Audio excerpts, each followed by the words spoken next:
Estamos iniciando a conversa de redação, participação do Eduardo Costa, do sociólogo Luiz Flávio Sapori e da nossa colunista de economia, Rita Mundim. Você, ouvinte da Itatiaia, também pode participar, opinando pelo WhatsApp do jornalismo. 99996-7074. 99996-7074. Você manda a sua opinião em mensagem de texto, não se esqueça de colocar o seu nome, o bairro ou a cidade onde você está falando. Em depoimento à CPI da pandemia no Senado, o ex-ministro da Saúde, Luiz Henrique Mandetta, afirmou que o presidente Jair Bolsonaro tentou mudar a bula da cloroquina e duvidou da projeção de 180 mil mortes por coronavírus. Isso para o final do ano passado. Hoje, passamos de 400 mil mortes. Luiz Flávio Sapori, bom dia para você. Oi, Eustáquio, bom dia Rita, Eduardo Costa, ouvintes da Itatiaia. Bom, a CPI da Covid começou forte, né? Começou contundente, conforme a gente imaginava, conforme estava já no prognóstico, sinalizando já, né, nesse depoimento do ex-ministro Mandetta, algo que já sabíamos, mas que vai se confirmando de maneira mais concreta, que foi a opção clara, a opção política, a opção técnica, digamos assim, a opção irracional do governo Bolsonaro por medicamentos milagrosos, né? Uma solução absolutamente fora dos parâmetros da ciência, né, fora dos parâmetros das agências internacionais, do que boa parte do mundo dizia, né, do que boa parte dos países do mundo havia adotado. Fica claro no depoimento ontem, né, do Mandetta, de que o presidente Bolsonaro estava bem informado, né, estava ciente dos riscos, né, que estavam se apresentando à sociedade brasileira se medidas mais duras não fossem adotadas. Ficou muito explícito e a carta, né, que o Mandetta ontem apresentou publicamente, nós não sabíamos da existência dessa carta, né, que ele tinha entregue ao presidente ainda no mês de março do ano passado, deixando explícito que se o governo federal não assumisse a coordenação nacional do enfrentamento da pandemia, o número de vítimas, de mortes no Brasil seria estratosférico, como efetivamente aconteceu. Haveria o risco de falta de insumos nos hospitais, com falta de leitos.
Hoje.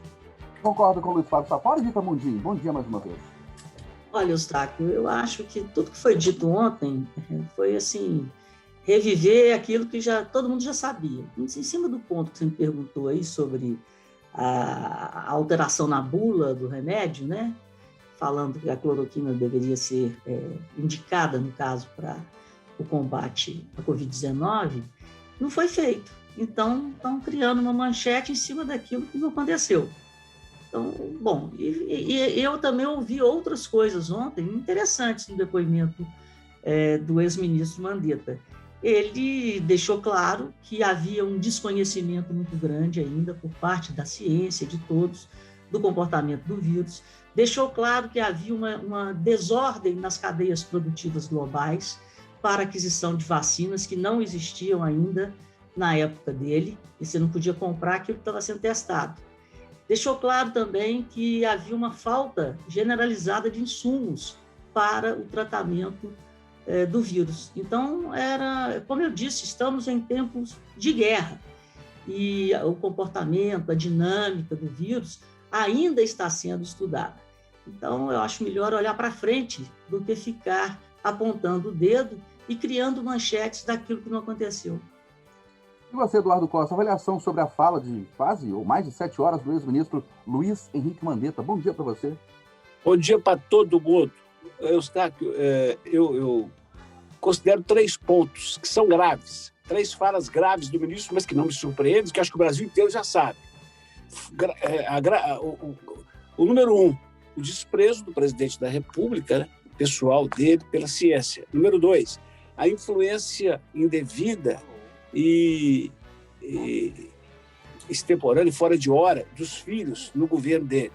E, por último, e mais grave de tudo, a falta de uma coordenação nacional, de um trato nacional de união, aumentou o tamanho da tragédia. E, nesse caso, da falta de coordenação e seus estragos, o melhor exemplo está hoje em Belo Horizonte e em outras capitais.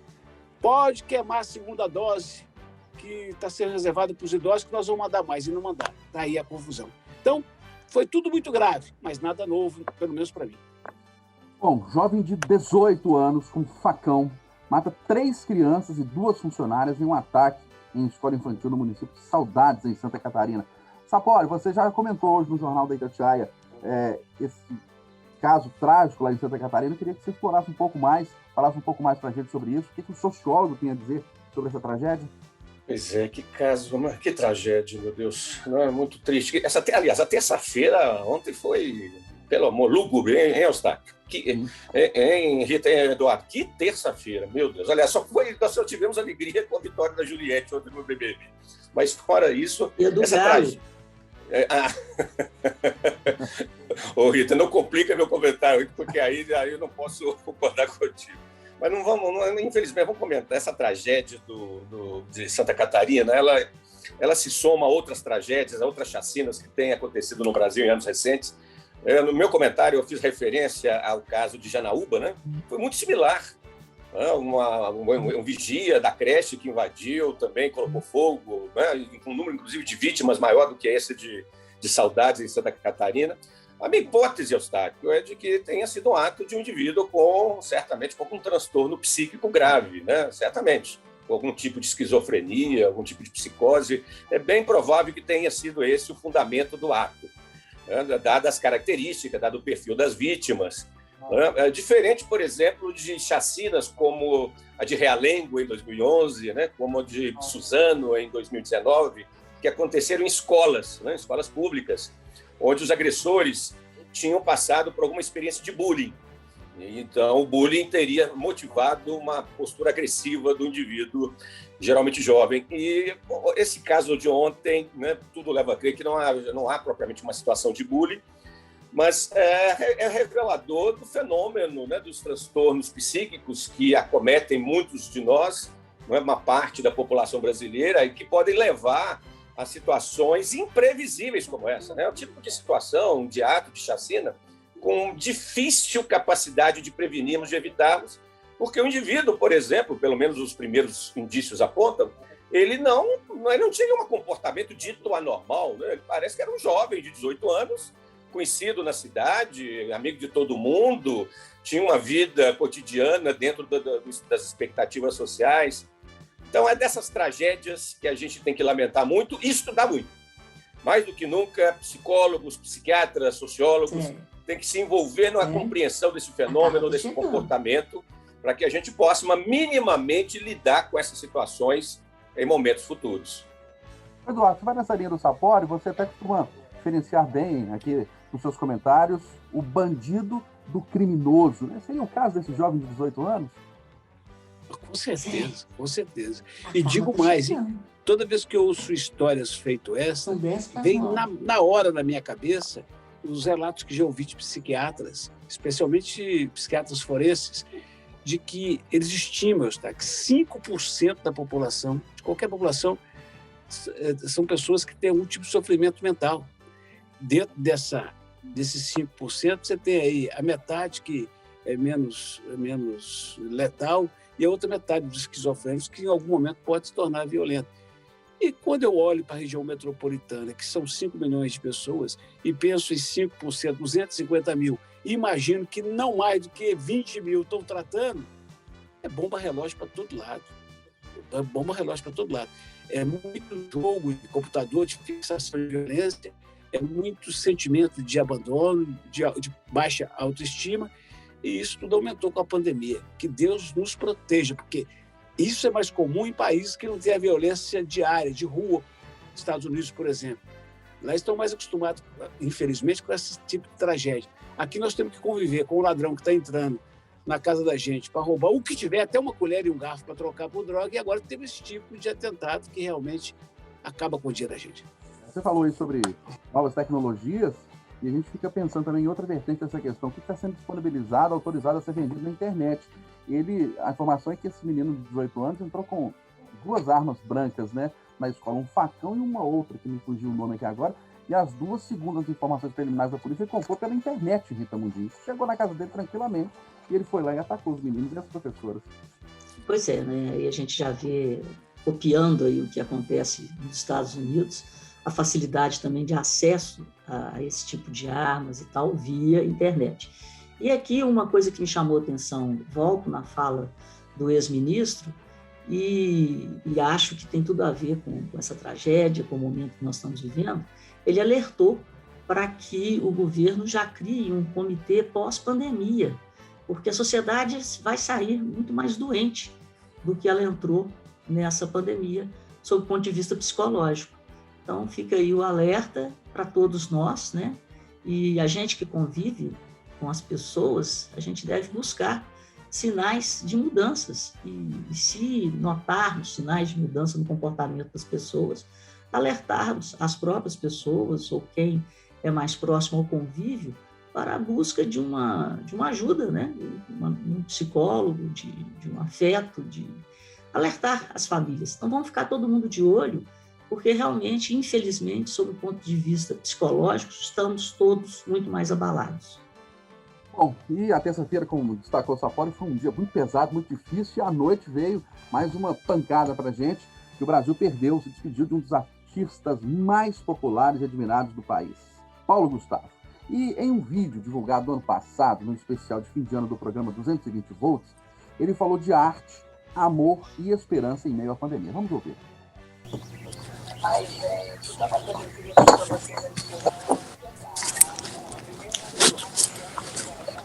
Não vive sem a graça, sem o humor. O humor, ele salva, ele transforma, ele cura, traz esperança para a vida da gente. Essa pandemia também deixou bem clara a importância total da arte nas nossas vidas, vocês viram, né? Esse ano foi difícil? Foi. E foram as artes dramáticas, a música, o cinema, a dança, enfim, a cultura em geral que nos ajudaram a seguir em frente, tornando tudo um pouquinho mais leve. Eu fico muito feliz e orgulhoso de ser artista e mais ainda da comédia ser tão forte em mim. Eu faço palhaçada, você ri, eu fico com o coração preenchido aqui. Eu me sinto assim, realizado, que está conseguindo me fazer feliz. Rir é um ato de resistência. A gente agora está precisando dessa máscara chata para proteger o rosto desse vírus. E, infelizmente, essa máscara ela esconde algo muito precioso para nós brasileiros: o sorriso. Ele está tapado, tem que ficar tapado, mas ele existe. Ele não vai deixar de existir. A gente não vai deixar de sorrir, não vai deixar de ter esperança. Vamos lembrar que contra o preconceito, a intolerância, a mentira, a tristeza, já existe vacina. É o afeto, é o amor. Então diga quando você ama quem você ama. Mas não fica só na declaração, não, gente. Ame na prática, na ação. Amar é ação, amar é arte. Muito amor, gente. Até logo. Ô Eduardo Costa, e no momento que o Brasil precisa... a população, né, precisa de momentos de alegria, momentos de relaxamento, porque estamos vivendo momentos difíceis, com mais de 400 mil mortes pelo coronavírus, e agora o Paulo Gustavo é mais uma vítima. A gente perde uma pessoa que só fazia a gente sorrir, né? Mas você precisa ver como que minha filha mais velha, a Fernanda, está sofrendo. Coisa impressionante. Ano passado, eu acho que tem mais de ano. Logo depois que fizeram a extensão do metrô no Rio, eu fiz um convite lá em casa. Falei assim, gente, vamos dar um pulo no Rio no fim de semana?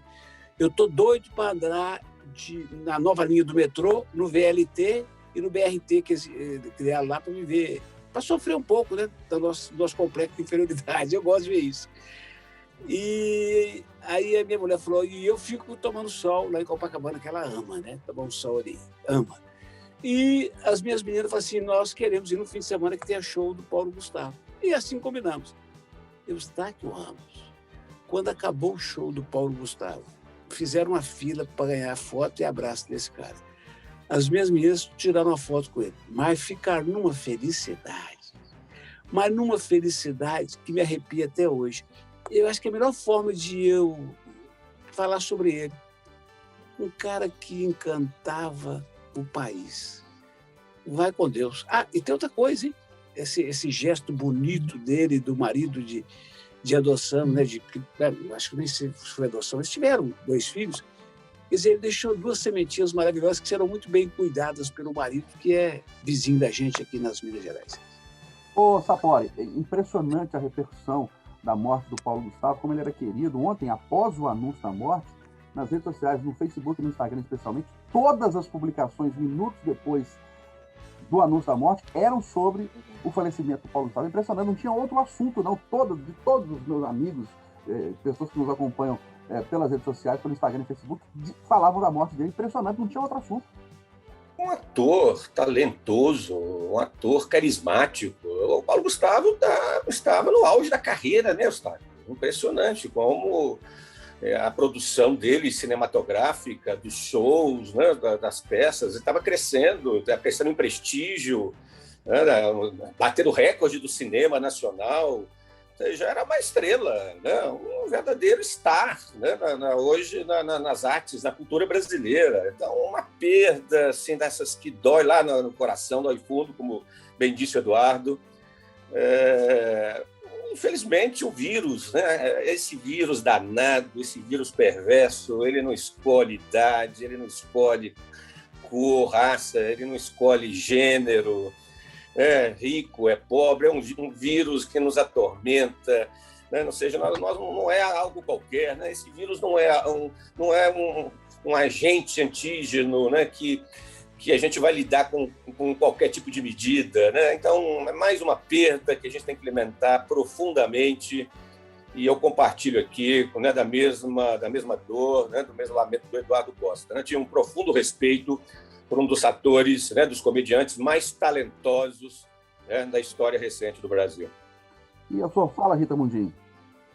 Olha, Eustáquio, todo dia eu acordava querendo saber a notícia dele, porque ele chegava em todos nós. Eu diria que ele era quase uma unanimidade sobre o amor e sobre o humor. Mas, acima de tudo, ele era um representante brasileiro e global daquilo que deveria ser um ser humano do século XXI. Uma pessoa diversa, uma pessoa aconchegante e, acima de tudo, uma pessoa que pautava a sua vida pelo respeito, pelo amor e pelo humor. Uma perda lamentável. Professor Eustáquio, como eu estou sentindo, ainda tem mais 30 segundos, tem um outro dado que é importante de frisar, que os 2 caras que mais fazem o país rir e que estão bombando, ele e aquele Whindersson, o Whindersson com a vila dele e o Paulo com a mãe. Você vê a vida dele traz muitas lições. A primeira, vamos aceitar a orientação sexual e o comportamento de cada um, que cada um quiser tocar na sua vida, porque isso não faz mal à sociedade, só faz bem. Segundo, vamos compreender a simplicidade da vida, compadre.